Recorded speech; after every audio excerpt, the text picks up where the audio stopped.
My friend and I went to the abandoned Westfield Mall.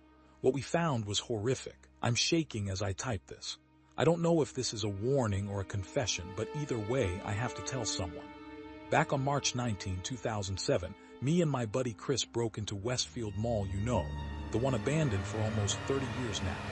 It was this massive shopping complex that shut down after some freak accident no one talks about. It just rotted there, half sunken into the earth like some ancient ruin. We weren't exactly brave, just stupid teenagers looking for some fun. Chris had heard that there was old cash registers still inside, and maybe even some lost merchandise. Vintage stuff. We figured we'd sneak in with flashlights, grab some cool shit and get out. The front doors were chained and there were police tape and a sign that read "Do not enter the premises," but someone had already broken a window on the side.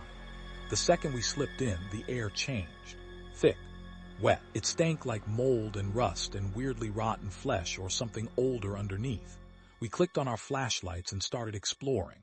Storefronts were frozen in time, mannequins still dressed in old 80s fashion, posters for long dead bands. It was creepy but not dangerous. At least, that's what we thought. About an hour in, we found the old food court. Half the ceiling had collapsed, and a tree was actually growing through the concrete. Chris was poking around when he found this weird staircase going down into the maintenance tunnels. I didn't want to go. Every part of my body screamed no. But Chris called me a little bitch and started walking down the tunnel. I couldn't leave him alone, so I followed. The tunnels were worse. Cramped, flooded in parts, and animals that were severed and organs removed or bit off. The flashlight beam seemed swallowed by the dark. That's when we saw him. At first, I thought it was a mannequin someone dragged down there. A man pale as chalk, his skin almost glowing against the black. Curly hair matted to his forehead, but from the waist down there was nothing. It looked like someone had hacked his body clean off. Just ragged flesh and bone. His arms, though, they were the worst part. They were long, grotesquely thin, bending wrong like a spider's legs. The fingers were sharp, tapering into cruel points like a praying mantis's claws. Chris gagged and stumbled back, making some noise, and that's when the lights on our flashlights flickered. And he moved. He didn't drag himself or walk himself like a normal person.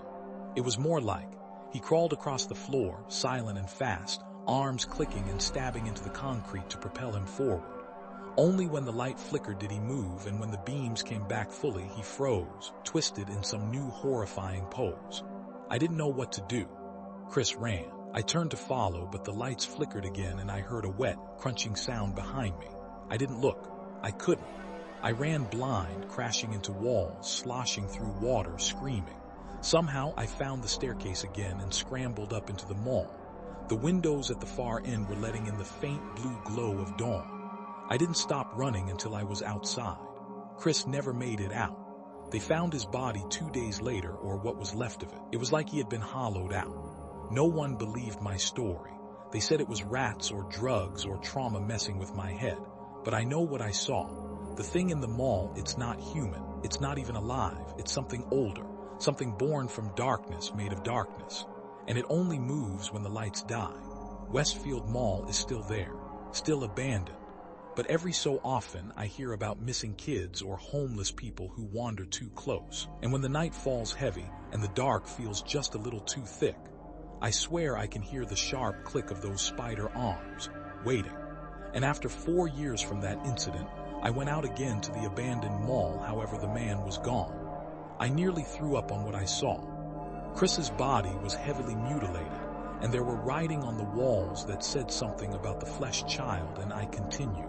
After 2 hours of nothing, but finding 42 dead bodies and animals that were bitten, I was about to leave when all of a sudden I hear some crying. Quiet at first, but it got louder and louder. I then went to check it out, and what I saw horrified me. There was a blood and flesh like roots and a big sludge on the walls, and there was a torso of some sort of child, and it was crying again and again, until it saw me, where it then screeched.